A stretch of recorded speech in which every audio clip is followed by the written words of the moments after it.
Un encuentro es una cosa rara y maravillosa. Es pasar la vida del uno al otro mientras pasa la vida del uno al otro. Siéntese en la banca del parque, donde todos cabemos.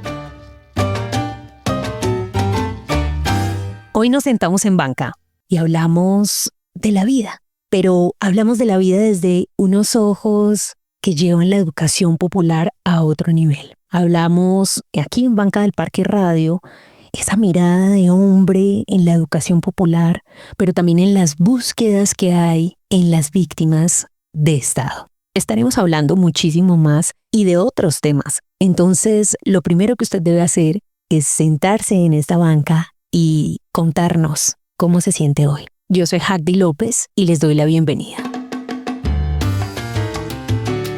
Hoy tenemos un invitado maravilloso. Él es el profesor Oswaldo Martínez Cardoso y se sienta con nosotros en esta banca. Lo presento, educador popular, teólogo, filósofo también, pero él nos va a ampliar un poco más sobre ese camino que justamente está ahorita para contarnos sobre este doctorado que finalizó y que por supuesto ha tenido unas búsquedas muy interesantes que queremos compartir con ustedes. Una de ellas es este doctorado de Ciencias de la Educación. ¿Qué nos lleva? ¿A qué nos lleva? ¿Qué preguntas se hace nuestro querido invitado para poder llegar a ese doctorado? Y también, ¿qué otras puertas tal vez ha dicho que es mejor cerrar por un momento para poder tener nuevas perspectivas? Gracias por sentarse con nosotros, maestro, bien llegado a esta banca. Un saludo cordial para ti, para todos los oyentes y las oyentes de Banca del Parque Radio. Muy contento de poder estar hoy aquí compartiendo esta experiencia bonita para la vida que acabo de concluir. Y lo primero que quisiera decir es desde dónde, ¿no? Desde dónde se realiza este trabajo de investigación. Se realiza desde la vida, las trayectorias de vida de 7 niños y niñas que estudian en un colegio público en el suroriente de Bogotá, el Colegio Distrital Manolita Sáenz, en el cual yo trabajo como maestro de primaria desde hace ya más de una década. Y la trayectoria de estos niños y niñas se encuentra con mis inquietudes investigativas. ¿En qué sentido? En que en las aulas de los colegios públicos y privados seguramente hay personas, familias allí representadas que han sido víctimas directas del conflicto armado y que lastimosamente por las dinámicas de las escuelas formales se invisibilizan. Detrás del uniforme, detrás de la fila, detrás de las reglas de convivencia, de ser y de estar dentro de las aulas, hay personas que son víctimas no solo del conflicto armado, sino de muchas otras violencias también. Hay personas de la comunidad LGTBI, hay personas migrantes, hay personas palenqueras, hay personas gitanas incluso. Y esas particularidades no siempre son perceptibles a primera vista. Entonces, cuando digo que la trayectoria de estos niños y niñas se cruza con mi interés investigativo, es que ellos y ellas comienzan a contar en distintos escenarios sus caminos de dónde son realmente y cómo tuvieron que caminar y esconderse y buscar maneras muy creativas de sobrevivir junto con sus familias a todas las problemáticas que están vinculadas al desplazamiento forzado. Esas trayectorias a mí me inquietaron realmente y cuando se dio la oportunidad de formular un proyecto de investigación en el marco de los estudios doctorales, dije, pues será en esta ocasión con los niños y con las niñas con los que interactúo permanentemente. Y preguntarse por cuáles son los significados que niños y niñas le dan a su historia de personas víctimas implica dejar atrás, desmarcarse, salir de otros escenarios conceptuales en los que yo personalmente había transitado y que son escenarios muy adultos, realmente muy adultos, y había que buscar en la creatividad de los niños, en sus lenguajes, en sus formas de ser y de vivir, por donde transita ese nuevo significado de la victimidad. Entonces, tuve que hacer dos desaprendizajes grandes, ¿no? Uno, el permitir que las narrativas de los niños fueran de los niños, no tanto de sus padres, de sus acompañantes, de sus acudientes, de sus maestros, de sus cuidadores, que siendo supremamente válidas, estas narrativas siguen siendo adultas. Son las de los adultos que cuentan a los niños. Y buscar validar esas narrativas, aunque cortas, de los niños y las niñas sobre su experiencia de vida. Eso ya era un desaprendizaje grande para mí a nivel investigativo. Y el segundo, identificar en esos comportamientos dimensiones que no han sido suficientemente analizadas, abordadas, escudriñadas en el terreno académico. Yo personalmente he venido trabajando la dimensión religiosa de las personas víctimas de la violencia de Estado, y ahí había hecho unos avances y tenía unas claridades que me han permitido moverme, ¿no?, en mi comprensión de la vida y de la sociedad colombiana. Sin embargo, en los niños y niñas lo religioso no siempre es espontáneo. Siendo importante, no siempre es espontáneo, no siempre es autónomo. Justamente porque lo religioso es cultural, es aprendido, es construido. Como todo lo social es construido, pero lo religioso es muy, muy elaborado, no tiene mucha filigrana, y sobre todo es muy elaborado desde la perspectiva de los adultos, dado que obedece a tradiciones, a costumbres, a principios, a modos de ser. Entonces me desmarqué de lo religioso para darme la oportunidad de entrar en una dimensión distinta, pero más espontánea en los niños y niñas. Y esa dimensión es la dimensión política. Y lo político, en la concepción más natural, tal vez la más amplia de todas, y es que la política es la dimensión humana que le permite a los seres humanos relacionarse con otros y relacionarse desde lo que cada uno es. Esa dimensión humana, que es la política, no siempre ha sido abordada en la escuela como dimensión humana. Es más, nos acompaña en la escuela primaria la concepción de que a los niños se les forma para que ejerzan la ciudadanía por allá más adelante, ¿no? Seguramente cuando tengan cédula, sean mayores de edad, salgan del colegio. Y resulta que la ciudadanía es una acción política permanente desde la concepción, desde el vientre de la madre, hay un ejercicio de ciudadanía en el sentido de crecimiento humano. Y una vez que los seres humanos nacemos, pues comenzamos inmediatamente un proceso de interacción con otros seres humanos donde efectivamente hay un ejercicio de ciudadanía permanente. Entonces, desmontar esa concepción de que la ciudadanía es algo del futuro, en el caso de los niños, y que aquí preparamos ciudadanos para el futuro, pues implicaba dar la vuelta y situarnos en una ciudadanía infantil, en una ciudadanía sólida también, una ciudadanía constante, activa, dinámica y compleja. Entonces armo un problema juntando todo eso que le apunta a lo siguiente, y es identificar cuáles son los nuevos significados que adquiere la victimidad de niños y niñas que han sido víctimas directas del conflicto armado colombiano y que ejercen y desarrollan su ciudadanía política dentro de la escuela. Ese es el problema, un tanto complejo.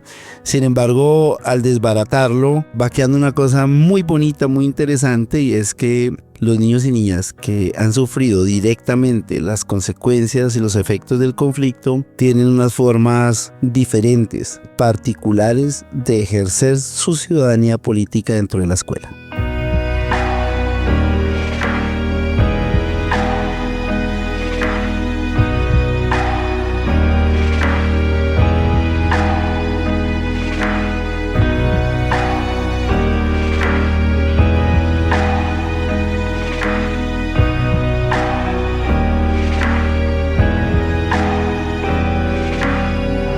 Profe, qué interesante saber mucho más de este tema porque, bueno, surge esta pregunta. ¿Qué liderazgo, su merced lo contaba fuera de micrófonos, y qué comportamientos políticos pueden tener los niños? Es decir, esto, como ya nos lo explica el profesor anteriormente, hay una política innata, un comportamiento político humano, curiosísimo me parece, pero ¿cómo no confundirlo con traumas, aunque tendría que ver con eso, de ese ejemplo que traen los padres, también de esas disciplinas que en casa se forman de una manera ruda o no ruda.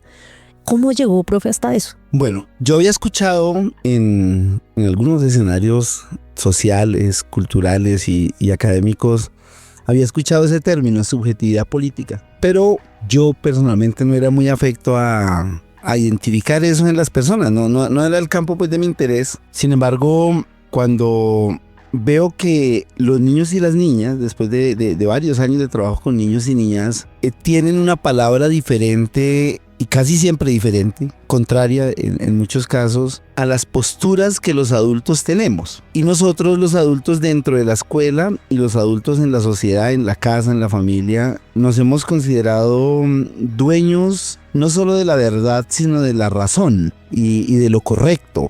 Justamente por eso los papás socialmente tienen la tarea de formar, de corregir, de orientar, y en la escuela nosotros los profesores. Pero eso no es natural, esas son, diríamos, son unas caracterizaciones que la sociedad ha hecho de los adultos. Y por ahí derecho, pues se ha convertido a los niños y a las niñas en unos sujetos sin razón, sin verdad y sin principios, como una especie de materia informe para que la familia, la sociedad, la iglesia, las instituciones los formen. Y resulta que no es tan así. No es tan así. ¿En qué sentido? En que los niños y niñas también son sujetos con capacidad de decisión, con capacidad de autonomía, con poder para ejercerlo en relación con otros y con otras. Y yo me quiero referir como a unos hechos naturales en el desarrollo humano y a otros que son socialmente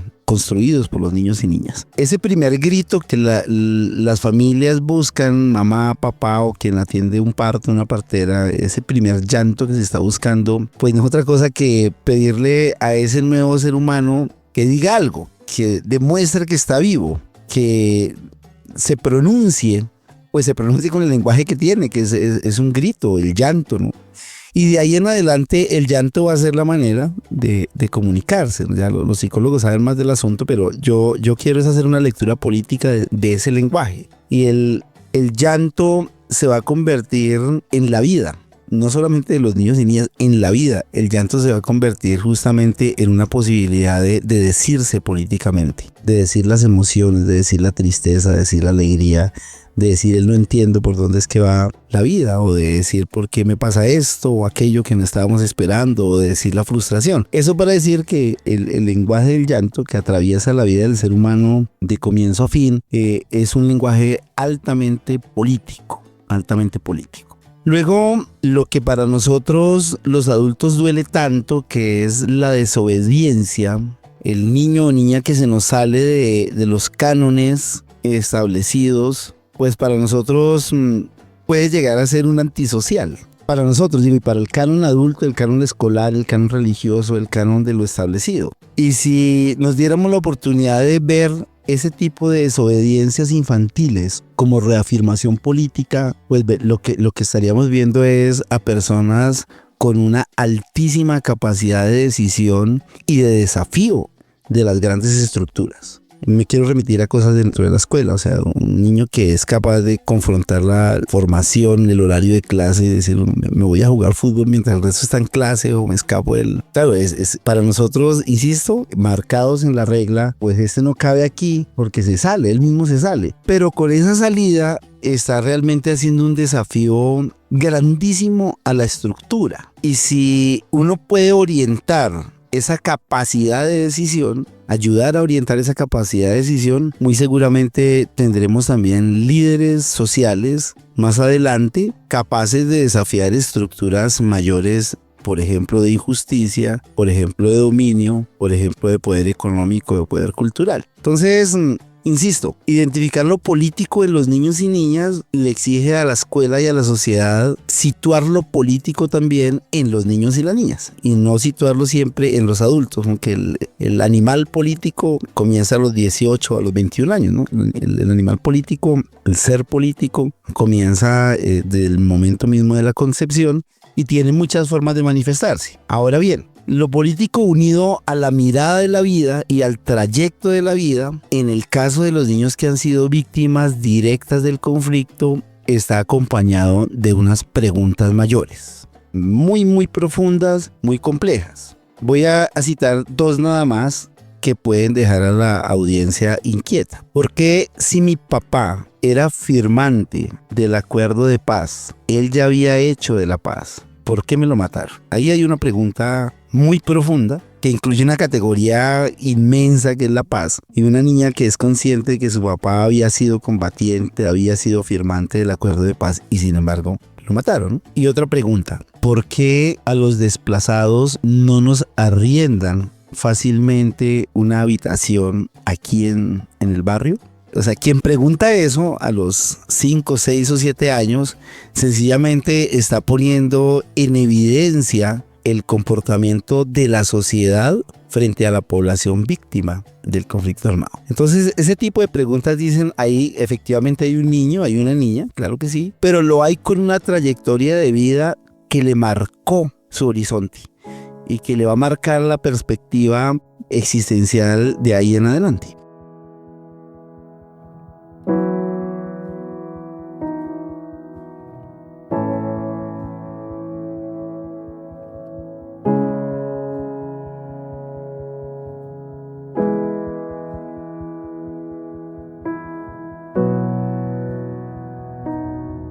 Gracias, profe. Aquí súper emocionada porque, pues bueno, por supuesto, de esto dependería mucho, digamos, muchos espacios de una nueva pedagogía, no sé si se puede nombrar de esa manera, y es tener en cuenta esa forma o ese contexto que trae cada persona, cada ser humano, digámoslo en este caso, pequeño en edad y grande en aprendizajes de la vida.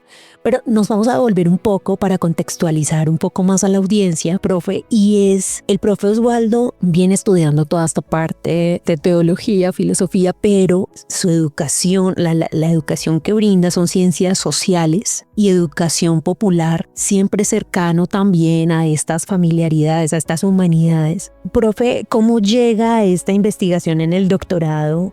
Para empezar dentro de la escuela, lo hablábamos fuera de micrófonos, ir a empezar a estudiar, a investigar, digámoslo así, justamente los seres humanos dentro de la misma institución. ¿Qué dificultades trae eso primero y qué influencias también allí se rompen? Cuéntenos un poco más. Yo había compartido que en la educación popular como en la investigación popular hemos venido acostumbrados a indagar fuera de las instituciones. Justamente porque nuestros nichos de referencia son los colectivos sociales, las construcciones sociales del barrio, de la vereda, de la comunidad, del palenque. Es ahí donde nos movemos, donde más nos hemos movido. Para mí la educación había sido, y la educación formal en escuela y en la universidad había sido como mi campo laboral.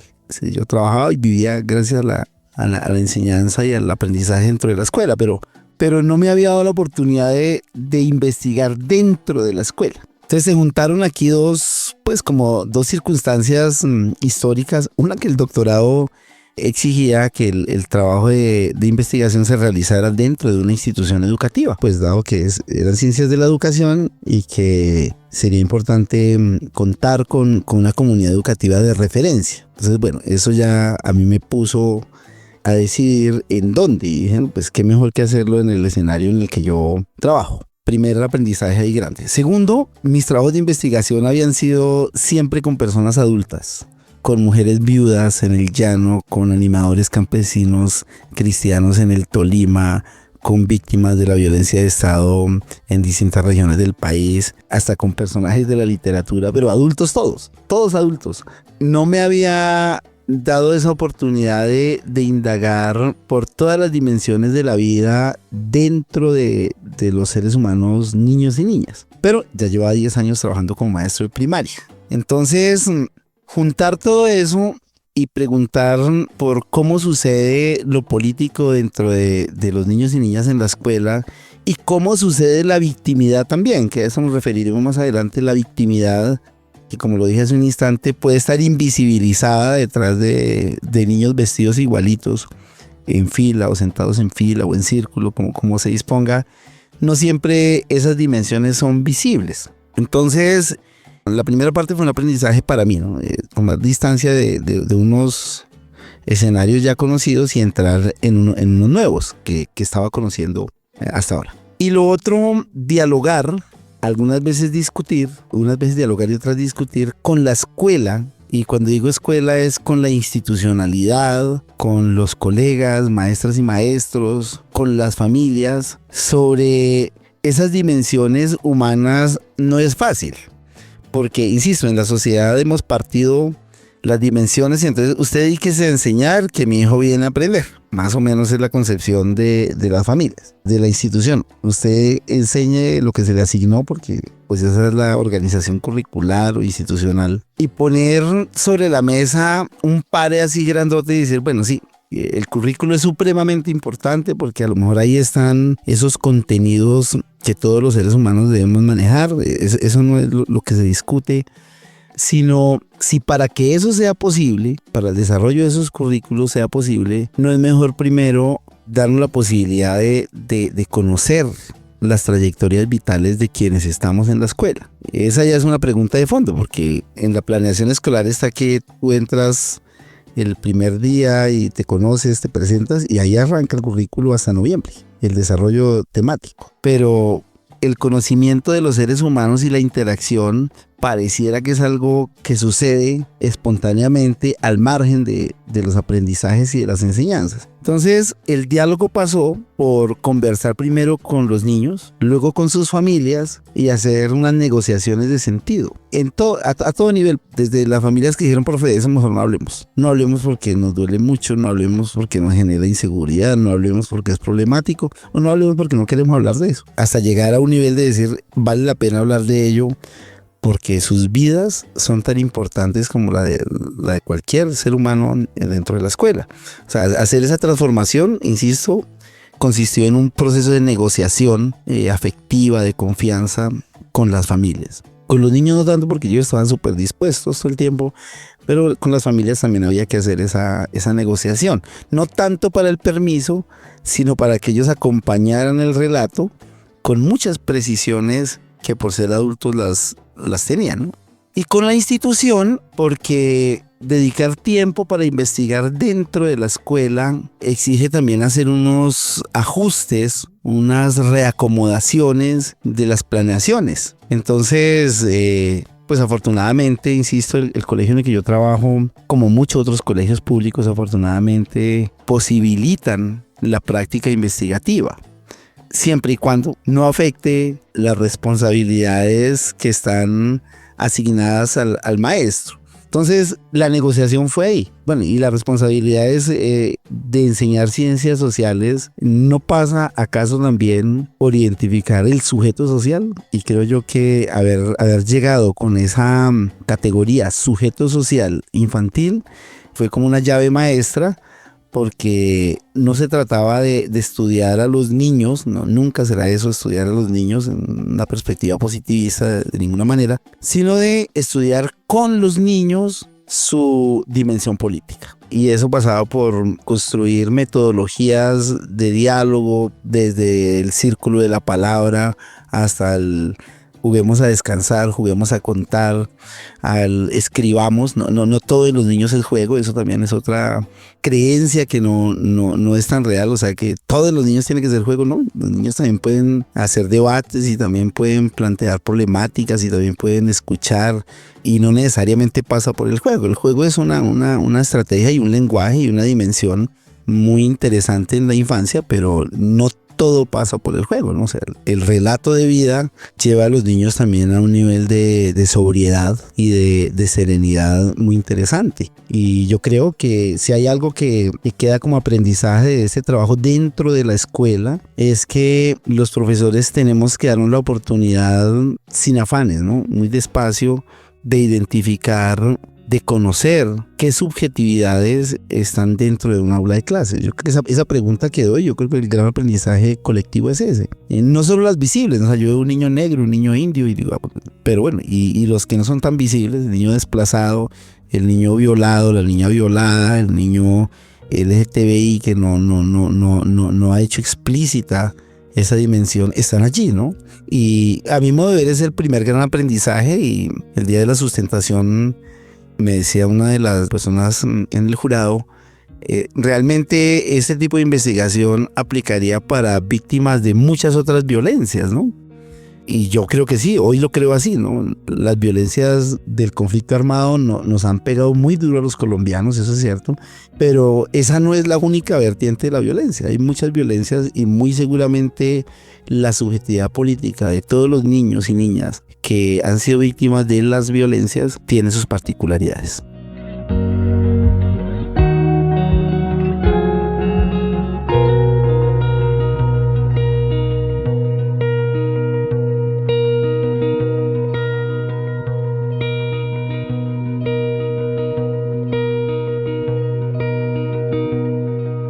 Profe, por todo lado hay preguntas ahí por donde uno podría sentarse y escucharlo, profe, cómo fue esa investigación. Pero me parece bien curioso es ese proceso por el que tal vez se pasa como líder de un espacio, como guía, y es no tocar ciertos temas por no poderlos solucionar, ¿no? Es como que no hablemos de eso porque no les puedo dar una solución. Y igualmente también por parte de los padres es como, no, pero ¿qué vamos a ganar o a solucionar con? Sí, como que siempre está el tema de la solución y el acompañamiento como es de importante. Y en ese mismo proceso, más allá de hablar de sanación y algo terapéutico, pero sí el acompañamiento, la presencia ha influido en este tema que ha trabajado, profe. Sí, yo creo que en todos los ambientes populares, más bien el mundo popular y la vida del pueblo está muy marcada por la búsqueda de soluciones. O sea, justamente porque vivimos en la necesidad, ¿no? O sea, solucionar el transporte, solucionar el mercado, solucionar el arriendo, el vestido, muy en lo inmediato. Eso es cierto. Y yo creo que la investigación social no busca responder a las problemáticas inmediatas en lo inmediato. Busca ayudar en la formación de la conciencia crítica de las personas para que construyan las soluciones. Son caminos de mediano y largo plazo que se transitan muy despacio. Entonces, yo creo que la investigación que yo realicé tiene dos dimensiones. Una que era irresolucionable, es decir, eso no tiene solución. Y otra que sí, la que no tiene solución es la de la victimidad. ¿A qué voy con ello? A que esa es una categoría nueva realmente en la investigación social y que en buena parte se ha construido en Colombia. El que una persona sea víctima del conflicto armado colombiano es un hecho real, incambiable. Es decir, ya fue víctima y la víctima es creada por la violencia, o sea, y por el victimario. El victimario, sea una persona o una estructura o un grupo, crea a la víctima en el instante mismo de la violencia. El hecho violento, sea el que sea, un asesinato, una desaparición forzada, una tortura, una violación, crea a la víctima en ese preciso instante. Y creada la víctima, de ahí en adelante no es que suceda que él se va a reafirmar o ella se va a reafirmar humanamente de una vez. Eso no pasa porque nadie nació para ser víctima. O sea, nadie puso en su proyecto de vida yo quiero ser víctima, ¿no? La víctima la inventa el conflicto y las violencias. Entonces eso es lo que es incambiable, esa circunstancia que ya fue y fue históricamente. Lo que sí es cambiable es el trámite, el significado, la resignificación que se le pueda dar al hecho victimizante. Y eso es lo que llamamos victimidad. La victimidad es la autodeterminación de la víctima. Y eso implica también desmarcarse de corrientes de pensamiento y disciplinas que consideran que cuando la víctima habla de sí misma se está revictimizando. No siempre es así. ¿En qué sentido? En que la víctima tiene una evolución que puede ser muy rápida o puede ser supremamente lenta en lo que queda de existencia. El hecho victimizante deja a un ser humano ahí preso del daño, atrapado en el dolor, es decir, la víctima sujeta del daño, y aquí hago mención del profesor Óscar Acevedo, aquí de la Universidad Santo Tomás, quien nos ha aportado el desarrollo de esa categoría en el campo social de la victimidad. Y un primer momento es ese, la víctima sujeta del daño, el niño que sufre porque acaban de matar a su papá, porque llegó un grupo armado y les dijo que tenían que ir ya mismo y si no los mataban a todos. Allí hay un dolor profundo. Sin embargo, cuando el hecho victimizante no lleva a la muerte, entonces las personas siguen viviendo y comienza otra etapa en la trayectoria de la víctima, y es la etapa de la víctima sobreviviente. Usted sigue viviendo. Así hayan matado a su papá, a su abuelito, a su hermano, les hayan quitado la tierra, se han matado los sueños, usted sigue viviendo. Y comienza otro momento en la trayectoria de las personas víctimas, y es el momento de la víctima sobreviviente, sujeto de derechos, sujeto jurídico, dice el profesor Acevedo, y es que es capaz de ir al del vecino y golpear y decir ayúdeme, o ir a donde un familiar o llamarlo y decir voy para allá porque nos desplazaron. Ese ejercicio de tramitar la victimidad le convierte en un sobreviviente, así tenga todo el dolor del mundo. Y el sujeto jurídico no pasa necesariamente por ir a poner una demanda o una tutela, eso casi nunca pasa, sino que es consciente de que algo le quitaron, algo que valía mucho, un ser humano, la tierra o el proyecto de vida, y él tenía derecho a eso, ¿no? Ahí pasa el jurídico, tenía derecho a vivir feliz, pero la violencia le quitó esa posibilidad. Y los niños percibieron eso también, en que en sus relatos decían vivíamos feliz en la finca, mi papá ya había regresado de la guerra. O sea, una niña que afirma que su papá, que había estado como combatiente en la guerrilla, ha regresado de la guerra y ahora hace parte de la familia, ¿no? No, por un momento fue parte de la familia. Y ella tiene que seguir viviendo ahora con ese dolor, pero viviendo. Y el ser sobreviviente es decir, yo no me muero y sigo viviendo muy creativamente, huyendo, pasando 1000 dificultades para seguir existiendo. Y hay víctimas que se pueden quedar ahí, eternamente sobreviviendo. Pero normalmente cuando la víctima encuentra, la familia o el niño, la niña o la persona adulta encuentra un tipo de estructuras solidarias, de estructuras de empoderamiento, entonces comienza otro momento. Y ese es de la víctima superviviente.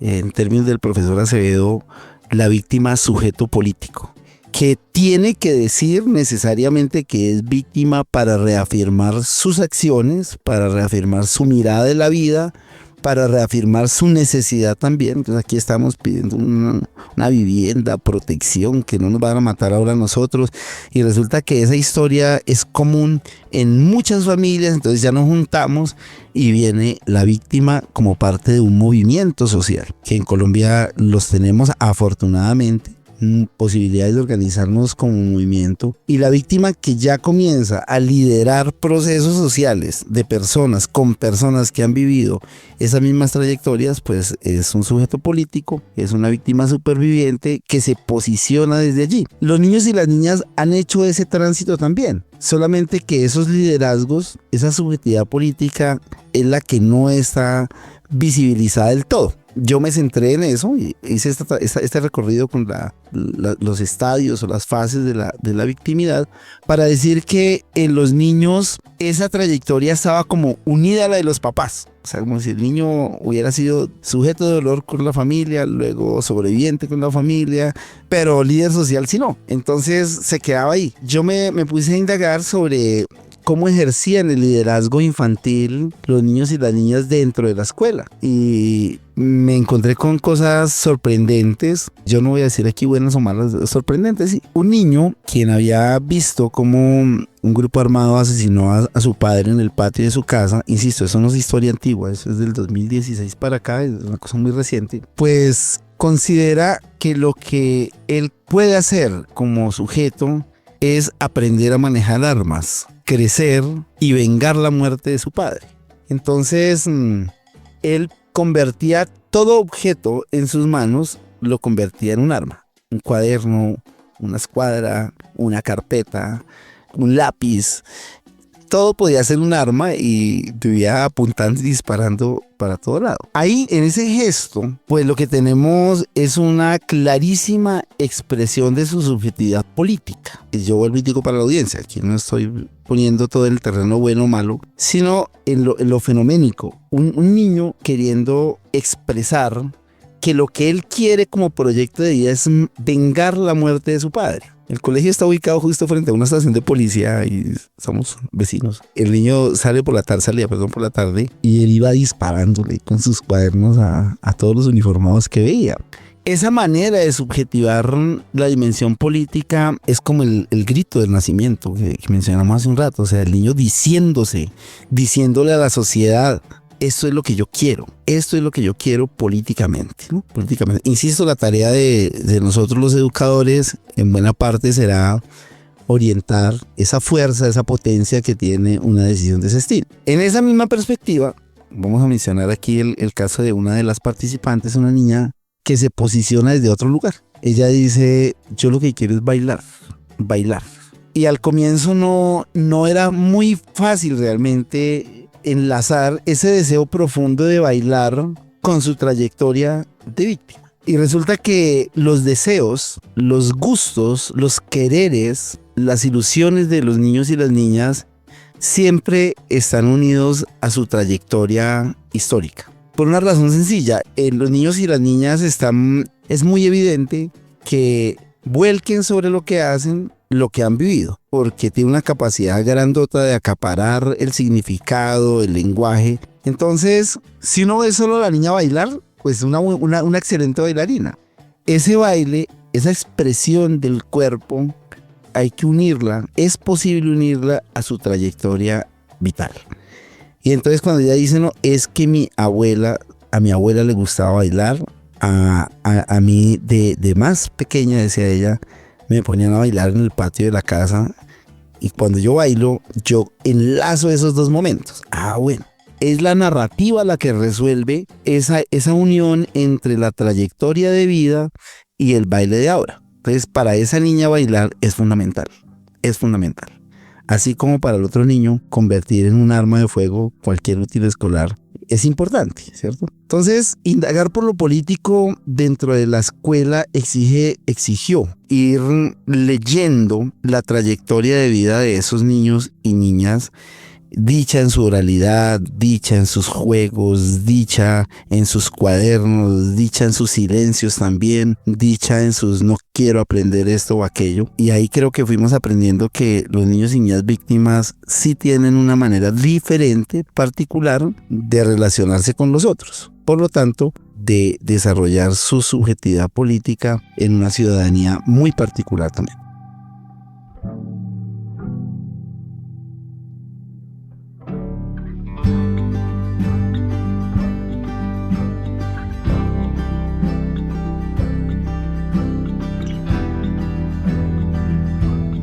Profe, gracias por este compartir. Gracias también por este espacio aquí en el estudio de Banca del Parque Radio y mucho más, porque esta investigación, de verdad, yo estoy segura que cuando salga este podcast, muchos de nuestra audiencia son maestros y maestras semilla y estarán preguntándose dónde podemos leerla, dónde podemos contactar al profe, cómo podemos hacer para seguir hablando más de esto. Entonces, profe, estos micrófonos siempre abiertos para la expresión y para estas reflexiones, no solamente para usted que es o no docente, sino usted que es padre, usted que es víctima, usted que no es víctima, usted ser humano que nos escucha del otro lado de esta banca. Sentarse a escuchar y sentarse también a pensarse desde otros puntos de vista nos ayuda también a vivir humanamente. Y antes que vida hay que tener en cuenta que sigamos siendo humanos.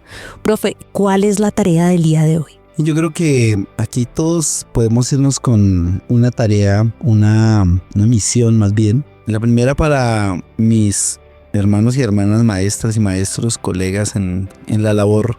Sigo insistiendo en que es posible superar la ceguera del uniformismo en las aulas y darnos la oportunidad de indagar. La pedagogía de la pregunta siempre será necesaria y válida y sugerente. Indagar por quiénes son. Y cuando digo quiénes son es cuál es su historia, su trayectoria vital. Los niños y niñas que están junto con nosotros compartiendo una buena parte de la vida durante la semana. Entonces, indaguemos quiénes son y seguramente nos vamos a llevar unas sorpresas bonitas, siempre bonitas. La misión para la sociedad en general, quienes no están dentro de las dinámicas escolares, es a permitir que los niños y niñas digan su palabra y podamos liberarnos del juicio de valor sobre la responsabilidad que como adultos tenemos. Pensar que adulto es igual a verdad, a correcto, a justo, a bueno, puede ser un error, porque los niños y niñas son presentes, están presentes, y sus maneras de ver la vida nos pueden ayudar a entender lo que como adultos no hemos logrado, ¿no? Mucho más en una sociedad como la nuestra, en el caso de Colombia, que pues hemos sido altamente adultocéntricos y en buena parte las violencias que hemos vivido son decisiones adultas. Y los niños han estado siempre en el terreno de las víctimas, pero no hemos escuchado siempre sus voces. La escuela es una posibilidad, una excelente ágora para que los niños y niñas digan su palabra, y creo que la sociedad tiene que escuchar la voz de los niños y las niñas. Gracias, profe, de nuevo por sentarse en esta banca. Cuéntenos, si le parece, a dónde lo podemos contactar y saber, leer un poco más, escuchar un poco más. Bueno, antes de dar esos datos, yo quiero hacer un agradecimiento aquí público a la doctora Aime Cholanda Pacheco Trejos. Ella fue la tutora del proyecto. Y quiero agradecer primero por haberme dado la oportunidad de dialogar y de reposicionarme también como educador popular, como investigador, y agradecerle por haberme llevado a un nivel distinto en la producción de conocimiento. A veces en la educación popular somos temerosos de hacerlo a un nivel mucho más estructural, y yo creo que personas con una visión amplia del mundo y de la vida nos pueden ayudar. Entonces, un agradecimiento, doctora, cuando escuché este podcast, para que siga animando a quienes con usted investigan en estos campos sociales. Y sí, bueno, yo dejo por aquí mis datos. Yo soy, ya dijo Haldi, Osvaldo Martínez Cardoso. Hago parte de una organización social que es la Corporación Claretiana Norman Pérez Bello, una organización defensora de derechos humanos desde hace muchos años. Y gracias a ello también pues investigo lo que investigo, ¿no? Mi número de WhatsApp es 310-303-1809. Mi correo personal es osmac21 @hotmail.com, y por ahí nos podemos comunicar, lo mismo que aquí a través de este bellísimo proyecto que es la emisora Banca del Parque Radio. Gracias de nuevo, y gracias a ustedes que nos escuchan desde cualquier parte del mundo. Les enviamos un abrazo fraterno y les decimos, aquí los pensamos, los recordamos, incluso estando fuera o dentro del país. Gracias por sentarse en esta banca y escuchar. Recuerden que pueden tener nuestra emisora en su celular, en su componente digital, por la página www.bancadelparque.com. Allí le dan clic a nuestro sonido en vivo y en directo. Estamos 24/7. Recuerden que tenemos programas, podcasts, música, franjas musicales maravillosas, y también nos encontramos para escucharlos a ustedes. En nuestras redes sociales nos pueden escribir. Estamos en YouTube, Spotify, iBooks y cualquier plataforma digital que sea de su gusto. Recuerden que en la edición y producción, Felipe Riveros Prieto y yo, Haldi López. Una voz, Banca del Parque Radio. Chao. Ahora la Banca del Parque queda sola. Los esperamos para un nuevo encuentro y seguir pasando la vida del uno al otro.